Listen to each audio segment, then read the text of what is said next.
I've always believed that a home doesn't lose its warmth all at once.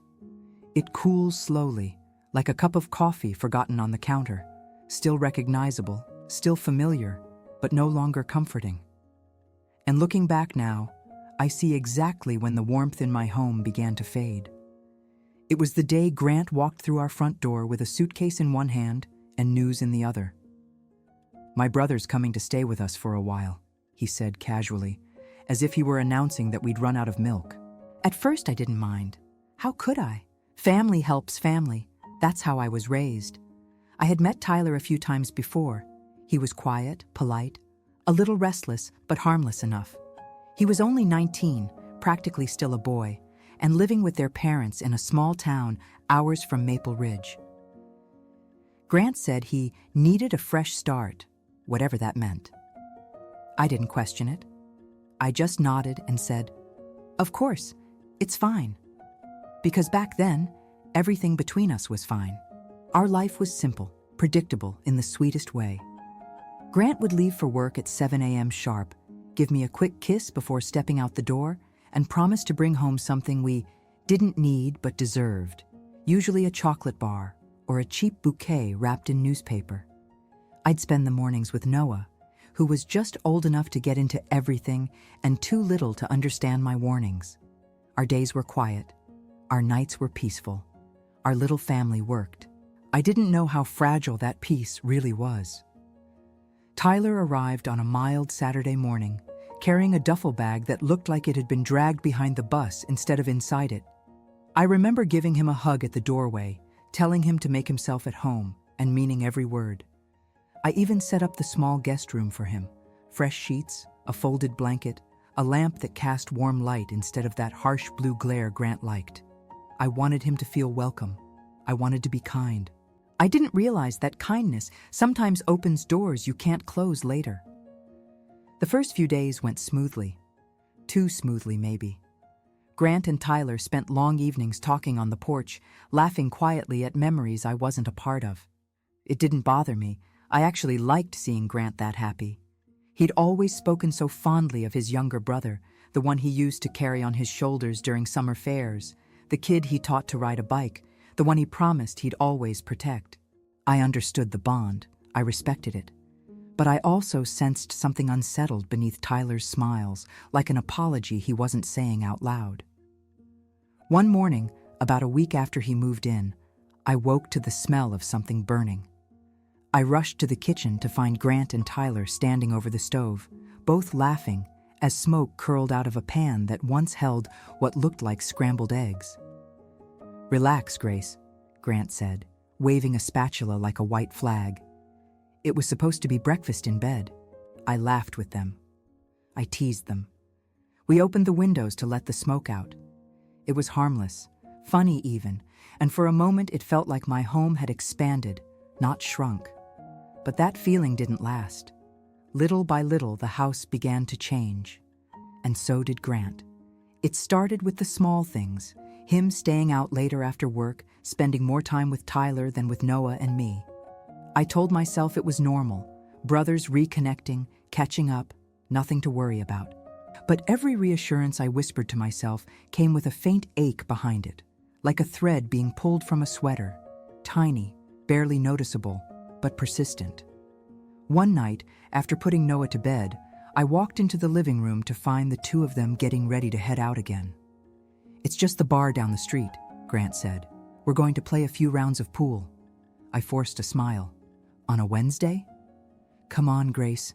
Don't make it a big deal. We'll be back early." But they weren't. They stumbled in long after midnight, reeking of beer and laughter that didn't feel innocent anymore. Still, I said nothing. I didn't want to be the nagging wife, the killjoy, the reason he felt trapped.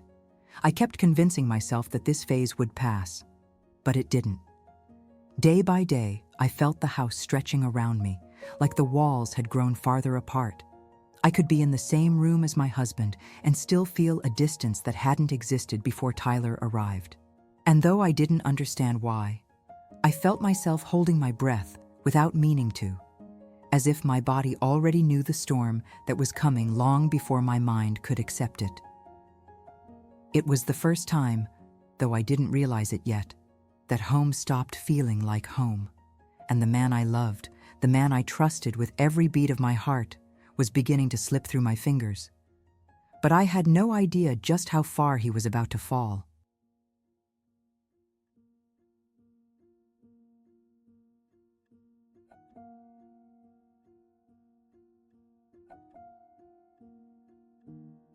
People always say storms announce themselves.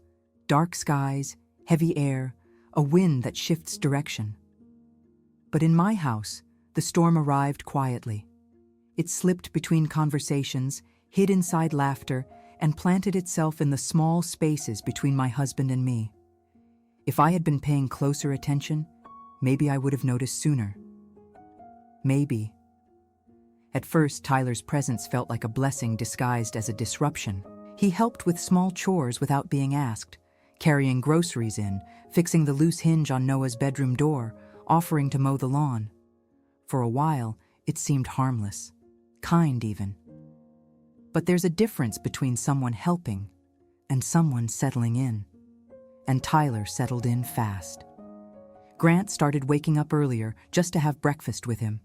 They'd talk for hours before both heading to work, sometimes leaving without even saying goodbye. That was new. Grant had never left home without giving me at least a quick kiss. It was like an unspoken ritual between us. But now, mornings felt rushed and crowded, full of two voices and one silence. Mine. The real shift happened on a Friday night. Noah had finally fallen asleep after a tantrum worthy of an Oscar, and I sank into the couch with a blanket, ready to watch a movie I had been saving for weeks. Grant walked into the room, jacket already on. "We're heading out," he said. "We?" I looked up. "It's late." He shrugged. "Just a couple of beers. Nothing serious." "On a Friday night? You promised we'd spend the evening together." He gave a half smile, half apology, the kind that pretends to acknowledge your feelings while avoiding responsibility. "Come on, Grace. Tyler's been having a hard time. He needs to get out. I'll be back soon." "Soon," I repeated, though I didn't recognize the tone of my own voice. He left. The door clicked shut behind him, and something inside me clicked too, something small and brittle. They didn't return soon. They stumbled into the house at nearly 3 a.m, laughing too loudly for the dead of night.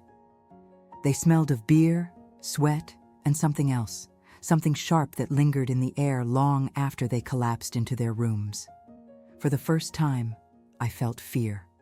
Small, quiet, but unmistakable. The next morning, Grant was irritable, defensive, almost hostile. "You're overreacting," he said, rubbing his temples. "We were just having fun." "I'm not saying you can't have fun," I replied softly, trying to keep my voice from trembling. I miss you. I miss us." He sighed, shaking his head. "Grace, please, don't make this a problem." But it was a problem, one he couldn't see or refused to see. After that night, their outings multiplied. What used to be an occasional drink became a ritual. Sometimes they didn't even pretend to be going for pool or conversation. They'd just disappear, leaving me to make up excuses for Noah. "Daddy's busy tonight," or "Daddy's helping Uncle Tyler." The lies tasted like guilt on my tongue. I began noticing new habits. Grant buying beer more often. Grant laughing at jokes that weren't really funny. Grant's eyes lingering too long on the floor, as if avoiding something he didn't want me to read in them. At first, I thought maybe he was stressed from work, but then Tyler quit his job. No explanation, no warning. Just a muttered, "It wasn't working out," followed by days of him sleeping late, drifting around the house, leaving a trail of restlessness behind him. Grant defended him constantly. "He's been through a lot," he kept saying. "Give him time." Time. As if time alone could fix what was unraveling. One afternoon, I found the two of them arguing in the backyard. Their voices were low, controlled, but not enough to hide the tension. When they noticed me at the window, both fell silent, pretending nothing had happened. But silence doesn't erase suspicion. If anything, it confirms it. And then came the day they returned home with that unmistakable heaviness in their steps, the kind that comes after doing something you're not proud of. Grant tried to act normal. Tyler looked like he'd seen a ghost. "What happened?" I asked. "Nothing," Grant said too quickly. "Don't start." I didn't start anything, but the anger in his eyes said otherwise. He turned away from me. For the first time in our marriage, I felt him walk past me, not around me, not beside me, past me, like I was a closed door he no longer needed to open. That night, I cried quietly in the bathroom while the shower ran, so Noah wouldn't hear. Tears I didn't even understand.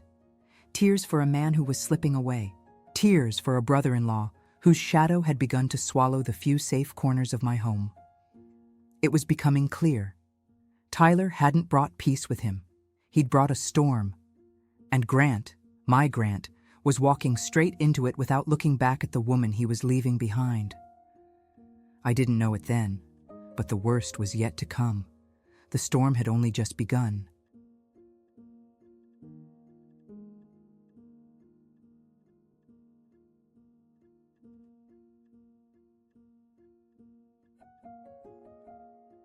If I had to choose one moment, one single second, when everything tipped from a rough phase into something darker, I couldn't. Because it didn't happen all at once. Addiction is a slow thief. It doesn't kick the door open. It slips through the cracks while you're busy convincing yourself there's nothing to fear. And that's exactly what was happening to Grant. At first, it was just the alcohol. Grant had always enjoyed a beer or two on weekends, nothing more. He was never the type to stumble into the house smelling like a brewery. He liked control of himself, of his routine, of his life. But with Tyler around, control wasn't something he cared about anymore. They started spending almost every evening at the bar down the street. It was small, dimly lit, always crowded with the same faces, a place I'd never stepped foot into because Grant had once told me it wasn't a place for a woman like me. Funny how quickly he forgot that warning when his brother wanted company. Some nights, the bar became their sanctuary. Other nights, it was their escape. And eventually, it became their hiding place. I remember one evening when I decided to wait up for him, not because I wanted to argue, but because I wanted to feel close to him again. I sat on the couch with a blanket around my shoulders, listening to the quiet hum of the refrigerator and the soft breathing of Noah asleep in his room. Hours passed. It was nearly 2 a.m. when the door finally opened. Grant stepped inside first, using the wall for balance. Tyler followed behind him like a shadow. Both of them looked ruined, eyes glassy, smiles crooked, movements loose and uncontrolled. "Grant," I whispered, "you're drunk." He blinked, trying to focus on me. "So what? I'm with my brother. We're just relaxing." There's a difference between relaxing and losing yourself. "Oh, so now you know everything?" His voice rose suddenly, sharp enough to slice through the stillness of the living room. "You always think you're right." Tyler stood behind him, watching silently, swaying slightly, but offering no help, no explanation, no apology. "Grace," Grant slurred, "stop trying to control everything." Control everything? I was the one staying up late alone. I was the one keeping Noah fed, bathed, and safe. I was the one pretending our life wasn't shattering in slow motion. But to him, I was the problem. That night, after I guided him to bed and covered him with a blanket he didn't deserve, I sat on the floor beside the bed and cried quietly, my hands shaking. Not because he'd yelled at me, but because for the first time, I saw the man I loved slipping into someone I didn't recognize. and Tyler was pulling him there. The alcohol wasn't just a drink anymore. It was a bridge, connecting the two of them while pushing me further away. Then came the cigarette. I found it in the pocket of one of Grant's shirts while sorting laundry. Just one. Bent at the edge. A single, lonely cigarette that didn't belong in our home. "Are you smoking now?" I asked him that night. He didn't even flinch. "Tyler gave it to me. Relax, Grace. It's just to take the edge off." The edge off what? Work? Life? Or the consequences of the choices he was making? I didn't ask. I already knew the answer. "Don't start," he muttered. "It's not a big deal." But it was a big deal, because addictions rarely start big. They start exactly like that. One cigarette, one beer too many, one night out that becomes 10. I could feel it building, tightening around our lives like a rope, pulling us deeper into something I wasn't ready to face. But the worst part wasn't the beer. It wasn't the cigarette. It was the way he stopped coming home altogether. A few times, he didn't show up until dawn. No messages, no calls, not even the courtesy of pretending he cared that I was awake, pacing circles into the floor with fear eating my chest from the inside out. And when he did return, he wasn't alone. One morning, I heard 2 sets of footsteps stumbling through the front door. Noah was awake in his room, playing with his blocks, oblivious to the chaos. I stepped into the hallway just as Grant and Tyler burst into the house laughing like children who didn't understand the consequences of their actions. Their clothes were wrinkled, their eyes were wild, their skin was pale and clammy. They looked less human and more hollowed out. "What is happening to you?" I whispered. Grant stared at me, eyes tired but defiant. "Nothing you need to worry about." But I was worried. I was terrified. Because the man standing in front of me wasn't my husband, not the man who used to kiss my forehead every morning or carry Noah on his shoulders during evening walks. This version of him was someone new, someone reckless, someone dangerous. And Tyler was always right behind him, feeding the fire. What used to be companionship, 2 brothers reconnecting, had become something else entirely. Something toxic, something destructive. Something that was pulling my family toward a cliff I didn't know how to stop them from falling off. I could feel it in my bones. This wasn't a phase anymore. This was a descent, and we were already too far in to turn back.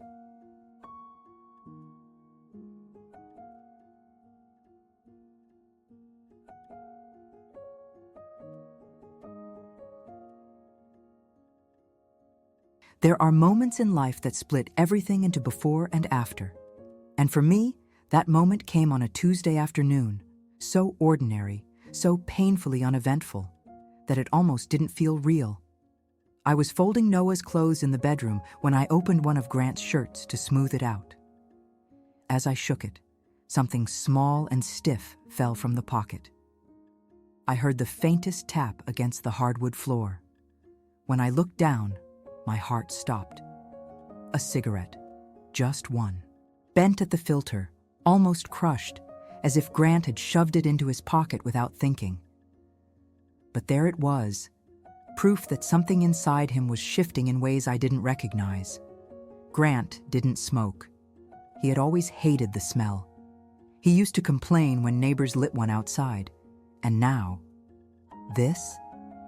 I picked it up carefully, almost afraid it would burn me even unlit. My fingers trembled, my throat tightened. I felt something deeper than disappointment. I felt dread. When Grant arrived home that evening, I waited until Noah was asleep. The cigarette sat on the coffee table between us like an accusation. "What is this?" I asked quietly. He didn't flinch, didn't even pretend to be surprised. He just shrugged. "Tyler gave it to me," he said casually. "I take a drag sometimes. It helps me relax." "Relax?" My voice cracked. "This isn't who you are." He rolled his eyes. "Don't start, Grace." "I'm not starting anything. I'm trying to understand what's happening to you." "Nothing's happening to me," he snapped. "It's just a cigarette. You act like I brought a bomb into the house." "You might as well have," I whispered. He stiffened. For a moment, something flickered in his eyes. Annoyance? Guilt? I couldn't tell anymore. He stood up, grabbed the cigarette, and tossed it into the trash. "There," he said. "Are you happy now?" Happy? The word tasted bitter. He walked away before I could answer, leaving me alone on the couch with a silence so thick it felt like grief. And that's when it hit me, really hit me. I was losing him. Not to another woman, not to a job, not to distance or time, but to something far more merciless. Something that was sinking its claws into him through his pain, his guilt, his weaknesses. Things Tyler seemed to understand too well. The next days blurred together, each one chipping away at the man I married. Grant's eyes lost their light. His smile became forced, crooked, rushed. His patience with me grew thin, almost non-existent. He stayed out longer. He lied more easily. And whenever I asked where he'd been or what he'd been doing, he would answer with a tone that made me feel foolish for even caring. One night, he didn't come home at all. I stayed up the entire night, sitting on the couch with my arms wrapped around myself, trying to breathe through a panic so sharp it made my chest ache.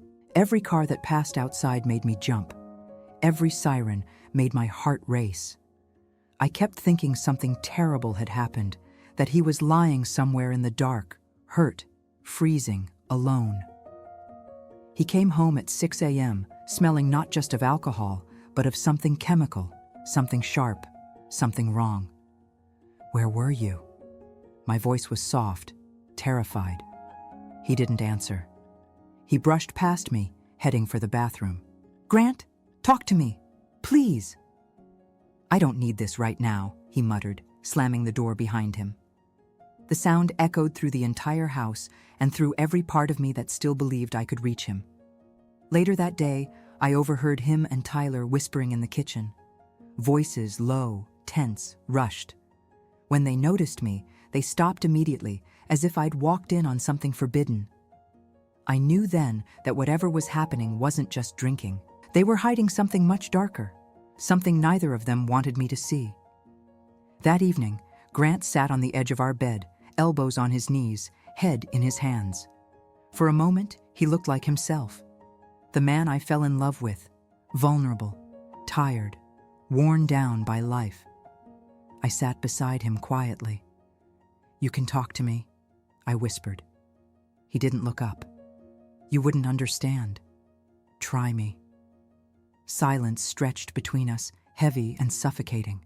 And then he said something I'll never forget. "I don't even know who I am anymore." The words broke something inside me. I reached for his hand, but he pulled away like my touch burned him. He stood up, walked out of the room, and closed the door gently behind him. That gentleness hurt more than a slam. It felt final. It felt like goodbye. That was the moment, right there, when I knew I was losing him.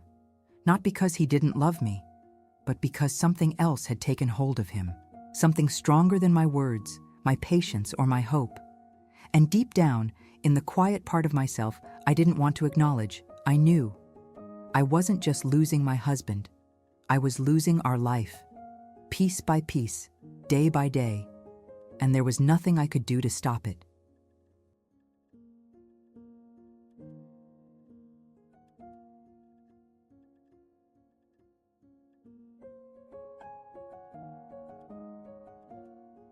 Secrets have a way of poisoning a house long before they're spoken out loud. They seep into the walls, into the air, into every quiet moment where something feels wrong, but you can't explain why. For weeks, I felt that poison everywhere, around Grant, around Tyler, around the pieces of our life that had begun to crumble faster than I could gather them. But nothing prepared me for the truth. It happened on a Sunday afternoon. I remember the exact moment because the sun was hitting the kitchen window just right, turning everything golden, making my home look beautiful in a way that felt cruel. Beautiful things shouldn't hold ugly truths, but they often do. I was washing dishes when my neighbor, Mrs. Watkins, knocked on the back door. She was the type of woman who always looked worried, even when she wasn't. but that day her eyes carried a different kind of fear. "Grace, can we talk?" she whispered, glancing around as if someone might be listening. "Of course," I said, drying my hands on a towel. She stepped inside cautiously, her voice dropping even lower. "I didn't want to be the one to tell you this, but I think you deserve to know." My heart began to pound. "Know what?"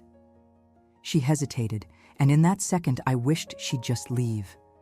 I wished I could stay ignorant a little longer. But life doesn't work that way. Truth doesn't wait for your permission. "It's about Tyler," she finally said, "and why he came here." "I was told he needed a fresh start," I replied uneasily. Mrs. Watkins shook her head. "That's not the reason." Then she told me everything. Tyler hadn't left his hometown for better opportunities. He hadn't come to Maple Ridge to straighten his life out. He hadn't been a young man searching for growth or independence. He had been running from drug dealers, running from threats, running from a life he'd destroyed with his own hands. According to her sister, who lived in the same town Tyler came from, Tyler owed money, a lot of it. Money he couldn't pay back, money tied to people who didn't make threats lightly. He was, what do they call it? On a hit list, she whispered. My whole body went cold. A chill climbed up my spine so fast I felt dizzy. "No," I said. "No, that can't be true." But even as I said it, something inside me recognized the truth immediately. It explained the restlessness, the fear in Tyler's eyes some nights, the way he avoided looking at windows or kept checking the front door. It explained the sudden drinking, the secretive conversations, the late nights that were more than just fun. And worst of all, it explained Grant. Grant's behavior hadn't changed because he was bored or stressed or trying to be youthful again. He had been trying to protect his brother, and in doing so, he had fallen into the same abyss. Mrs. Watkins reached out and touched my hand lightly, a soft gesture of pity. "I'm so sorry, Grace. I didn't want you to be blindsided." I thanked her, but my voice didn't sound like mine. It sounded hollow.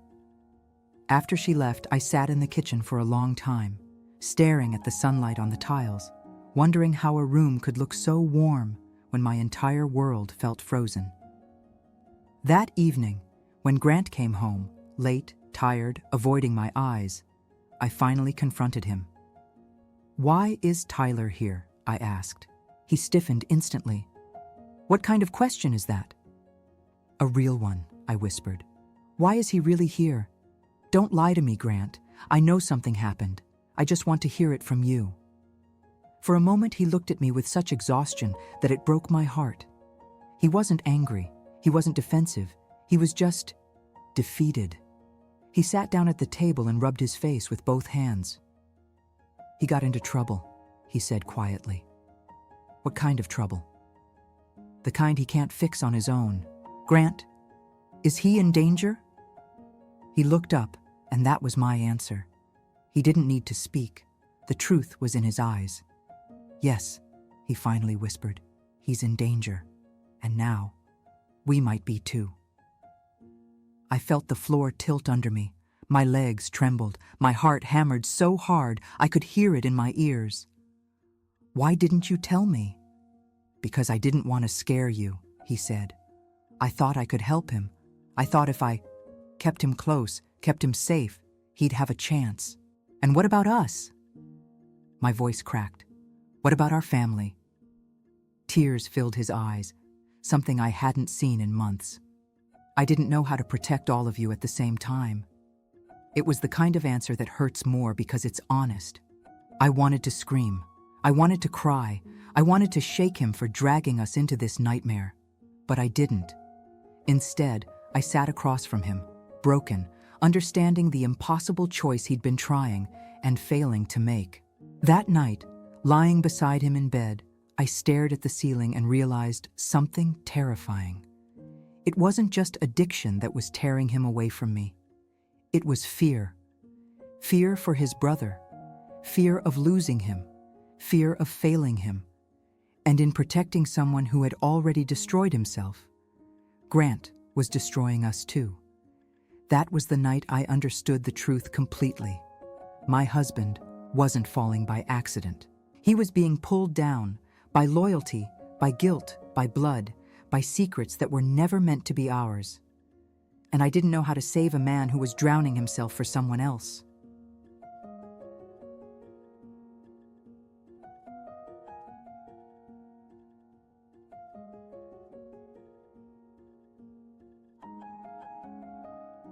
There are different kinds of fear.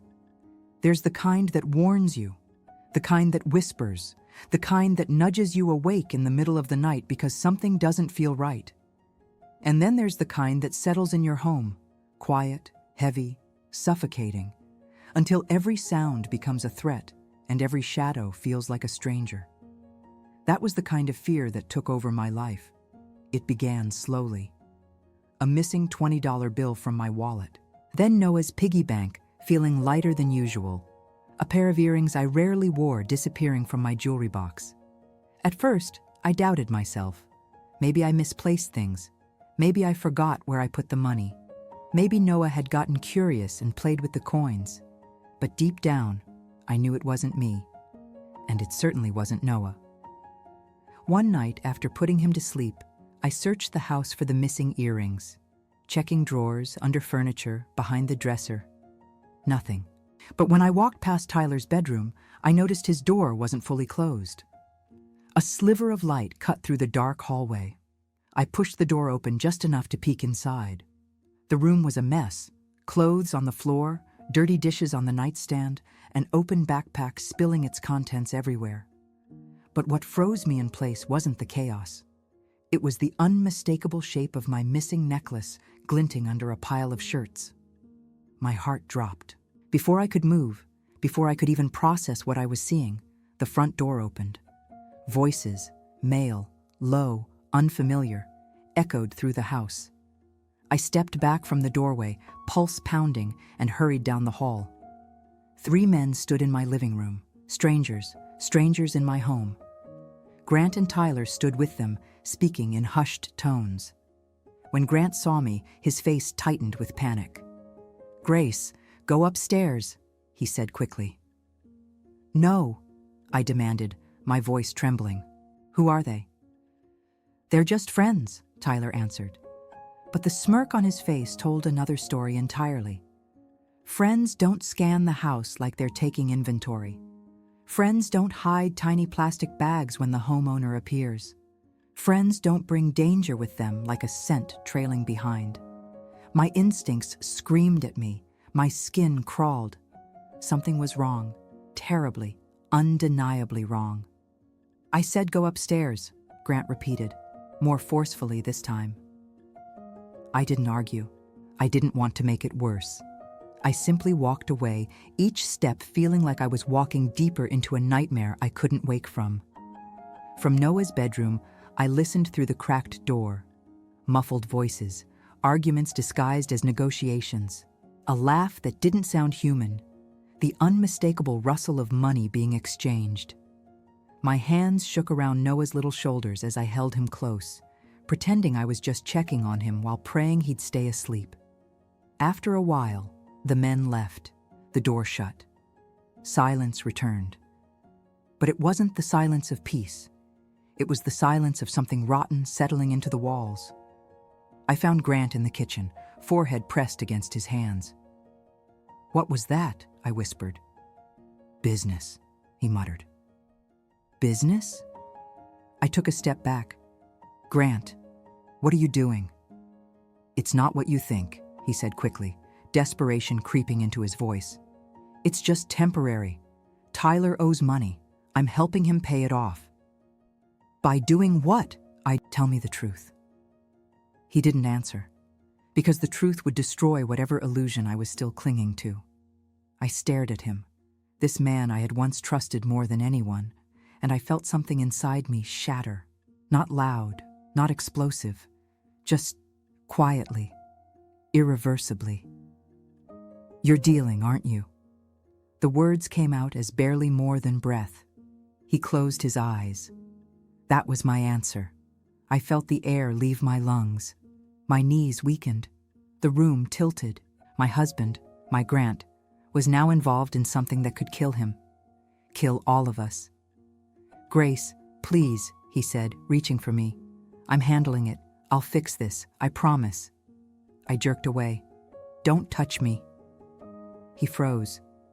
I had never said those words to him before. I had never been afraid of him. But I wasn't afraid of Grant. I was afraid for him. Afraid of what he had let into our lives. Afraid that the man standing in front of me wasn't my husband anymore. That night, I couldn't sleep. Every noise felt like danger. Every car passing by felt like a threat pulling up to our doorstep. Every creak of the house made me think someone was inside again. My home, my safe place, no longer belonged to me. The next morning, when I walked into the kitchen, Tyler stood at the counter with his backpack unzipped. I caught a glimpse of small baggies, money, and something shiny that I didn't dare stare at long enough to identify. He zipped it quickly, eyes hard. "What?" he snapped. I didn't answer. I didn't need to. The truth was staring right at me. My house wasn't a home anymore. It was a front, a hideout, a place where transactions happened in the dark and lies lived in the light. A place where my husband, my partner, my love, was helping bury himself alive. And deep down, beneath all the fear and heartbreak, a terrible realization took root. If I didn't do something soon, my son would grow up in danger. I could lose Grant. I could lose everything. And the storm that Tyler brought into our lives was no longer just outside. It was inside my walls, inside my marriage, inside the man I loved, and it wasn't going away on its own.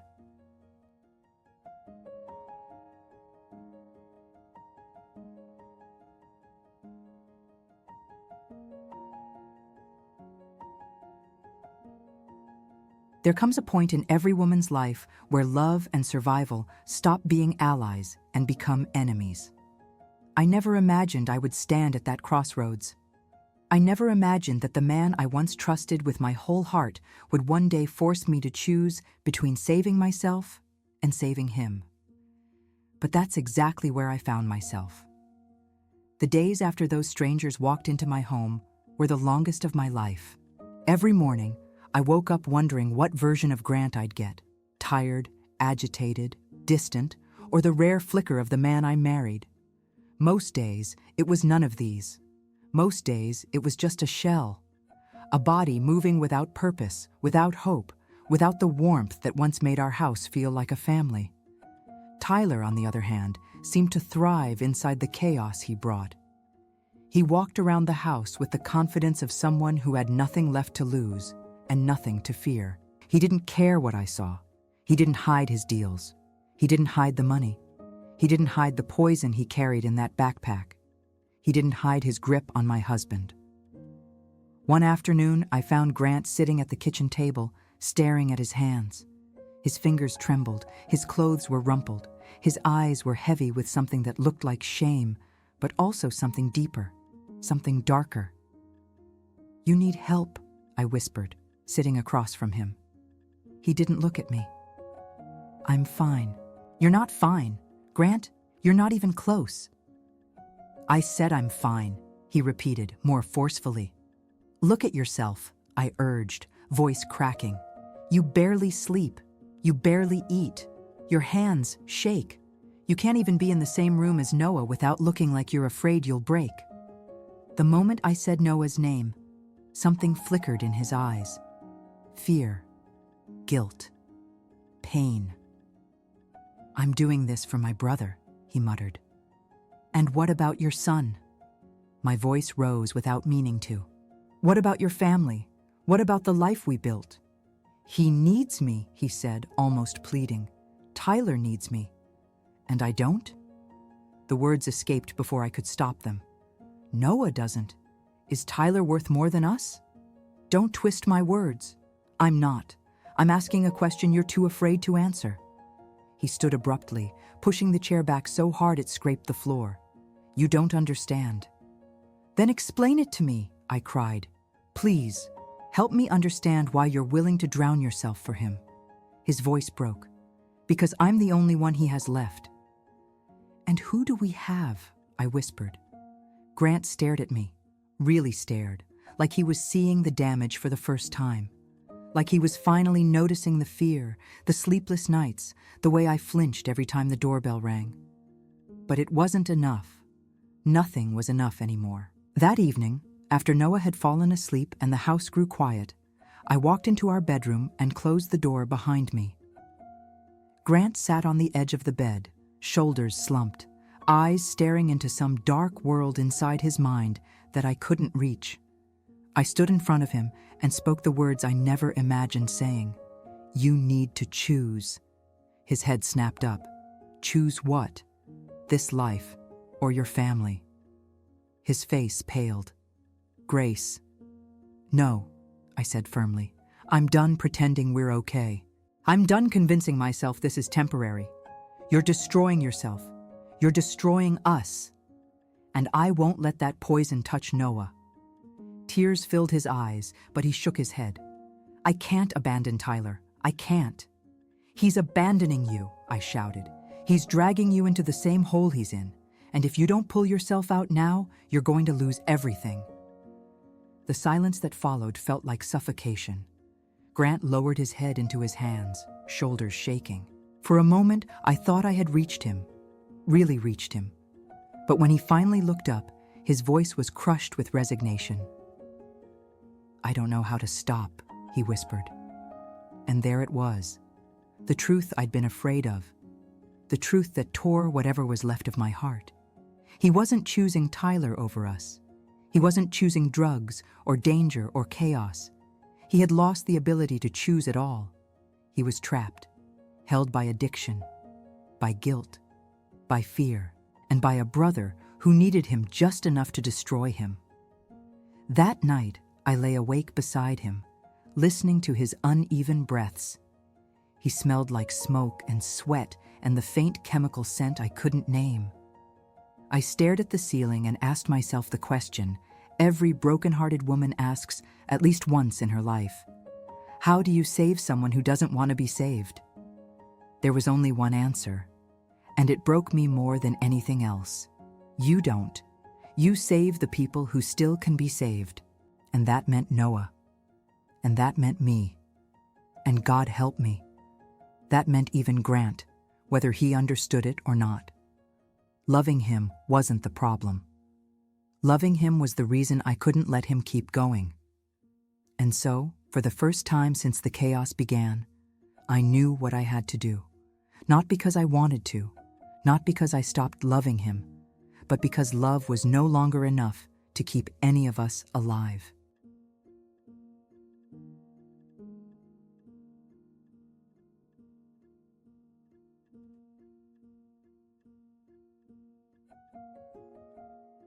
There are decisions that don't feel like choices at all, only consequences of everything that came before.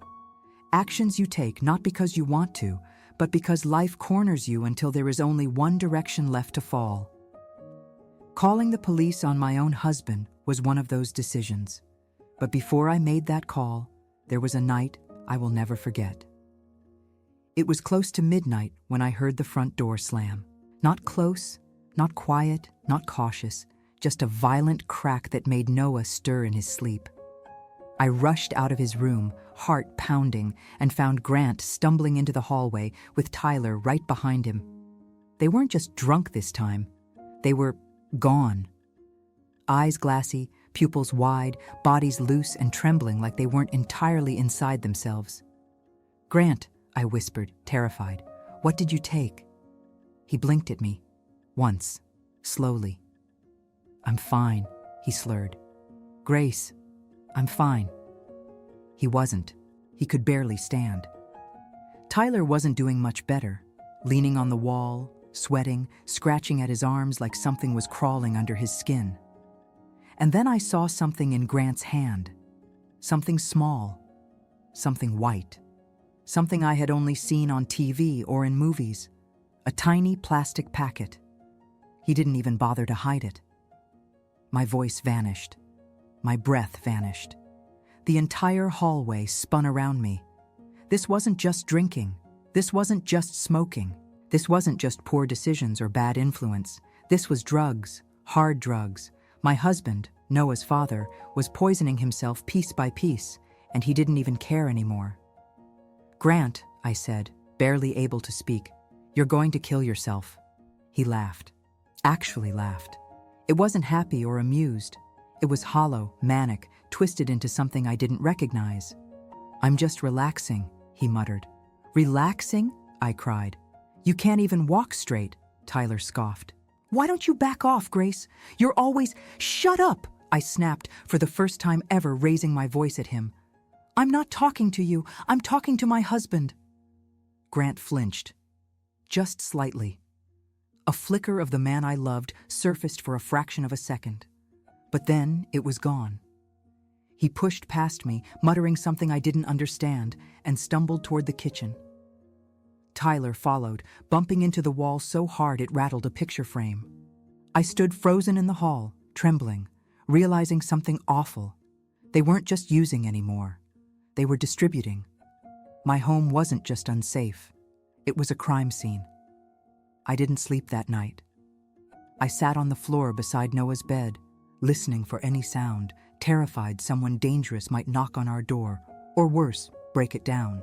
And in that cold, sleepless darkness, I finally understood something with perfect, devastating clarity. If I didn't do something, my son would grow up without a father.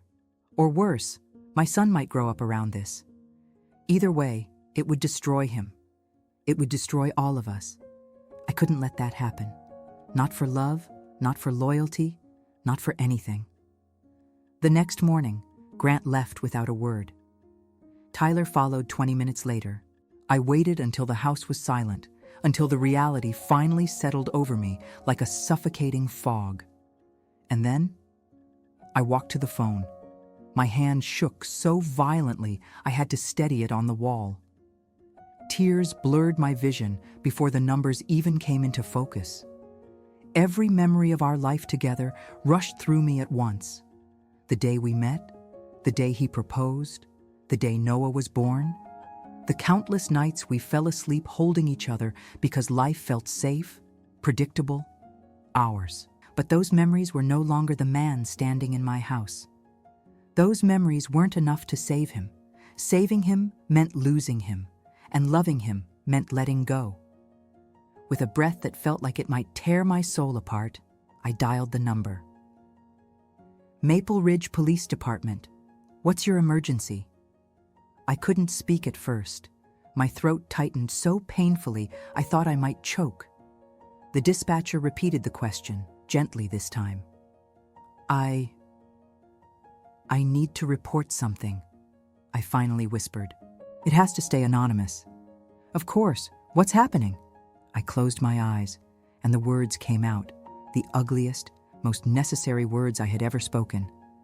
"My husband and his brother, they're dealing drugs." A pause, a sharp inhale. "They're using too. Please, please help." The dispatcher asked for the address. I gave it. I gave everything. My voice broke halfway through. I could barely breathe. "Officers will be dispatched," she said. "Stay somewhere safe. We'll handle it." Safe. Was anywhere safe now? I hung up. My hand stayed on the receiver long after the call ended, as if letting go completely would break me. In a way, it already had. Later that week, the police knocked on our door, not violently, but firmly. The kind of knock that doesn't ask for permission, only confirmation. Grant and Tyler never saw it coming. I watched from the kitchen window, Noah in my arms, as my husband, the man I once believed nothing could break, was escorted into a police car in handcuffs. He looked back only once. And I swear, for a fleeting second, I saw the old Grant in his eyes. A man lost, a man hurting, a man begging for someone to save him. I saved him the only way I could. He still doesn't know it was me, and maybe he never will. But that call, the one that shattered my world and preserved what was left of it, was made out of love. A love strong enough to break itself to survive.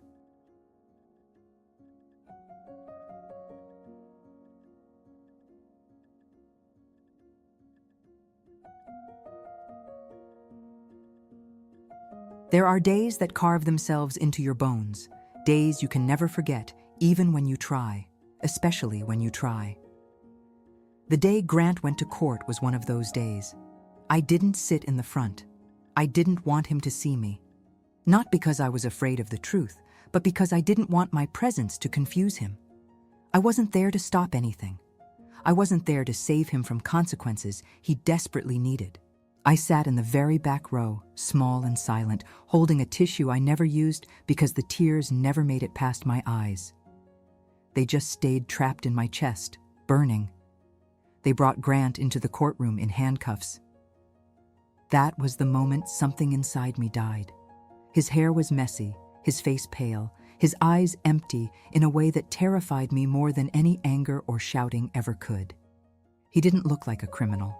He looked like a lost man who had tried to stand too long on a breaking branch, only to fall in the most predictable way imaginable. And I kept thinking, you did this. You made the call that put him there. But right behind that thought was another, one louder, stronger, filled with a harder kind of love. If I hadn't called, he might be dead. Still, knowing that didn't make the pain easier. Tyler was called first. He stood before the judge, hands shaking, lips twitching, eyes darting to every corner of the room.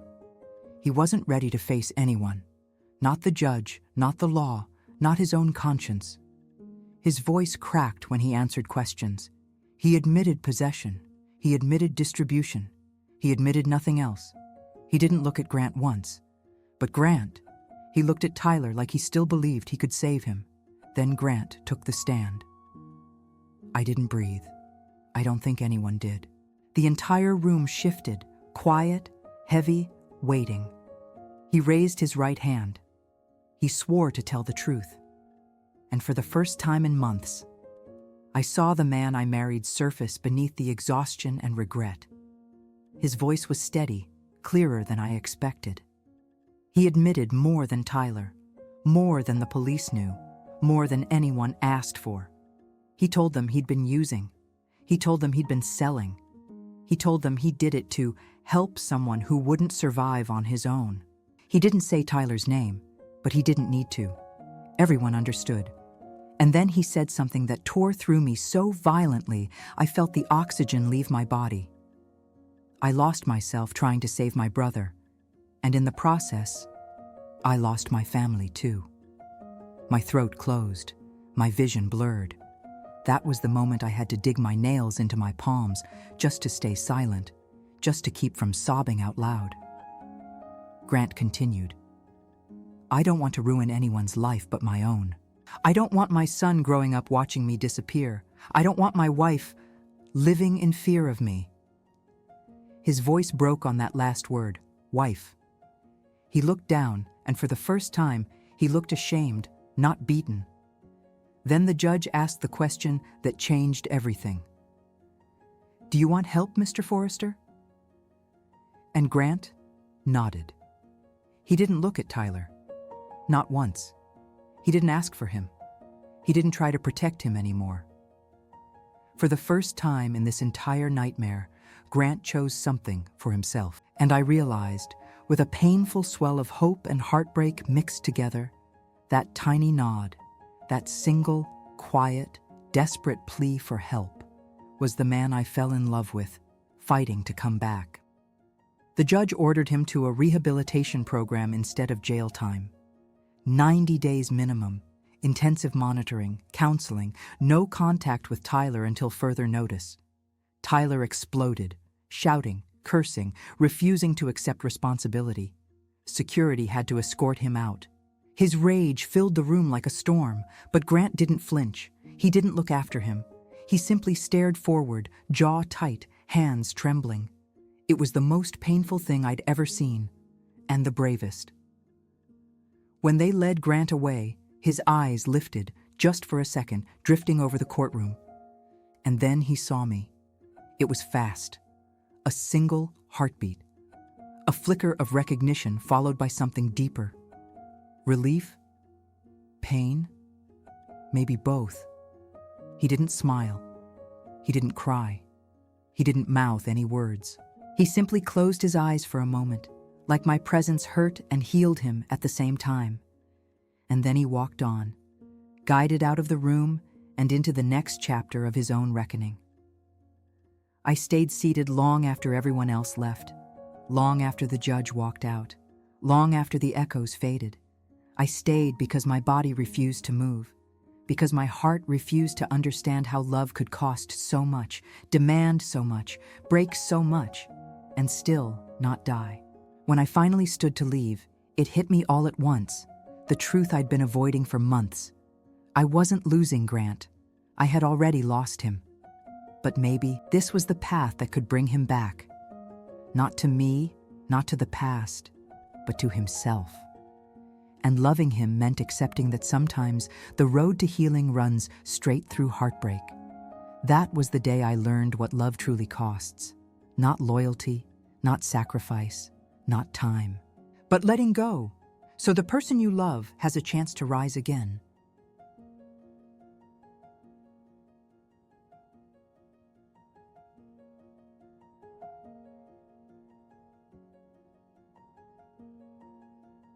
People think hope disappears the moment someone is locked away.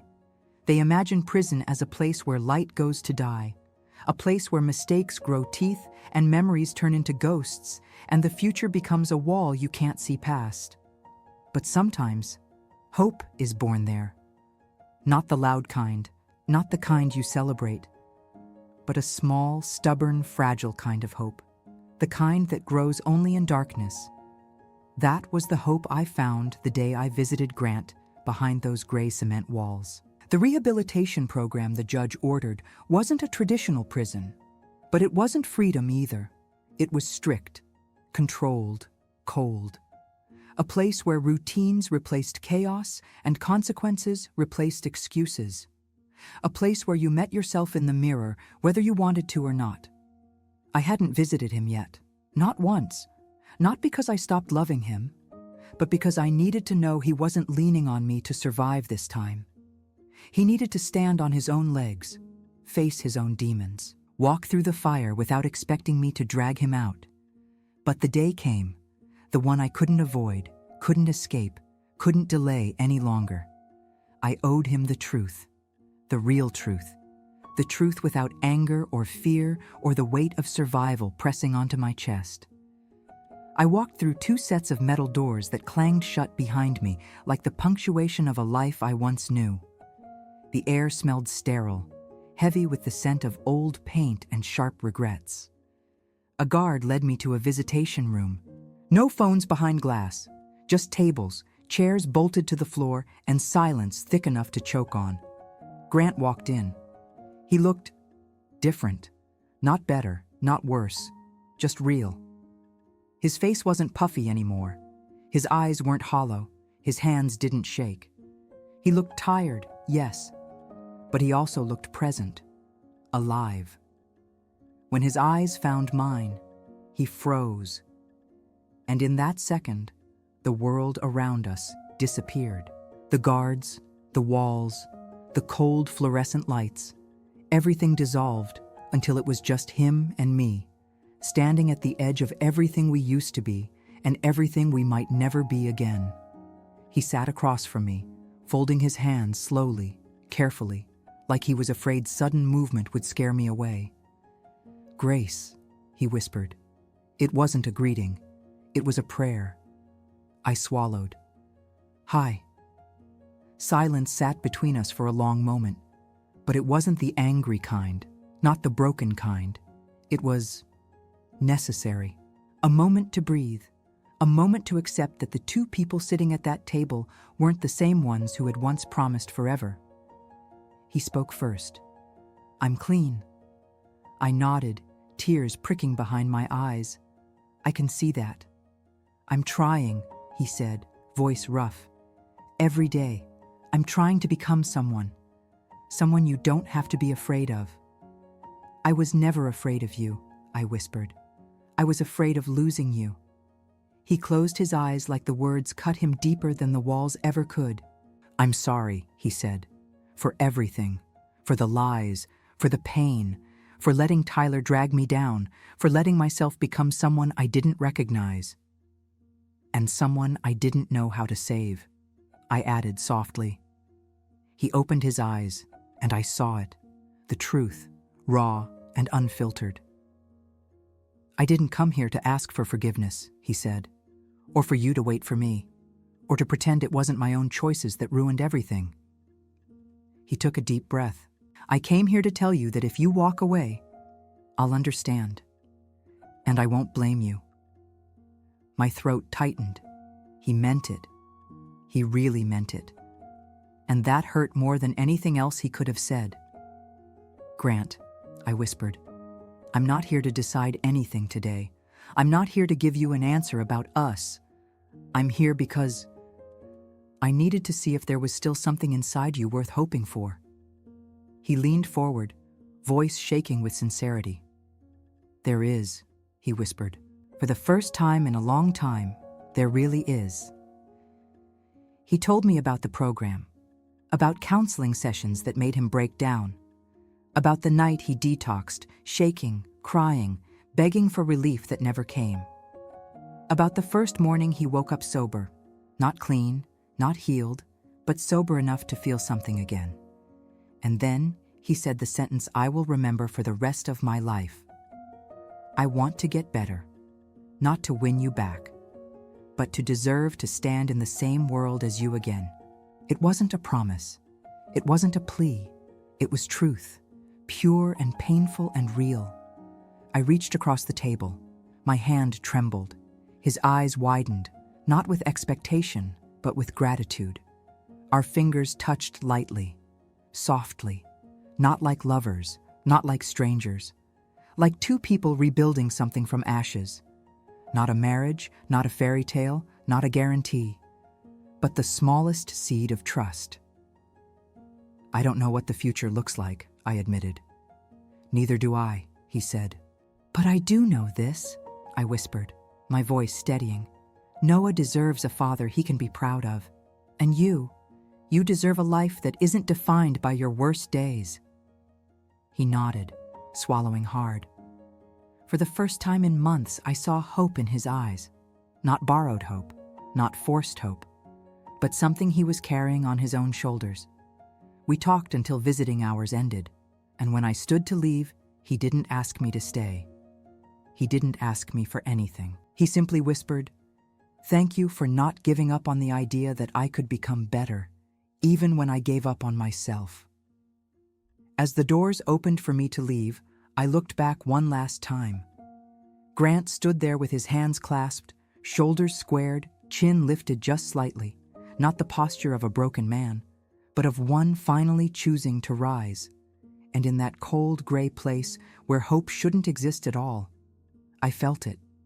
The quiet, stubborn, fragile spark of a new beginning.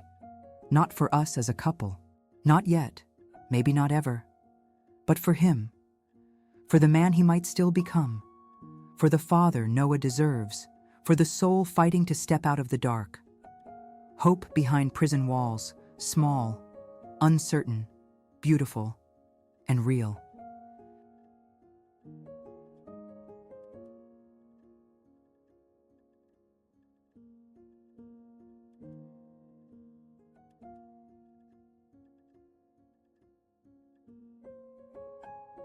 If this story moved you, don't leave without taking action. Hit like to help this message reach someone who needs it. Subscribe for more true stories of strength, resilience, and the difficult choices we face when love is tested. And tell me in the comments, what would you have done in her place? Thank you for watching, and I'll see you in the next video.